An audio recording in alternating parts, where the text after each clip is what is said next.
গেলেন।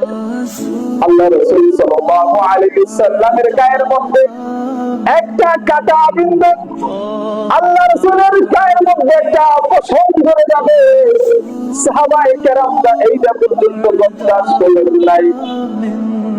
যুদ্ধে দেখা গেল হযরত আবু বকর রাদিয়াল্লাহু তাআলা আনহু তিনার গায়ের মধ্যে প্রায় ৭০ থেকে ৮০টা পর্যন্ত তীর এবং ছুরির তরবারির আঘাত লেগেছে, কিন্তু আল্লাহ রাসূল সাল্লাল্লাহু আলাইহি ওয়াসাল্লামের গায়ের মধ্যে একটা চুলের আঁচড় পর্যন্ত লাগে নাই।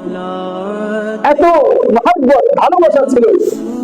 এর কারণ হচ্ছে আল্লাহ রাসূল সাল্লাল্লাহু আলাইহি ওয়াসাল্লামের মধ্যে নম্রতার গুণ ছিলেন, যার মুক্ত প্রতীক ছিল নম্রতা, যিনি মহামানব ছিলেন এবং নম্রতার মহাপুরুষ ছিলেন।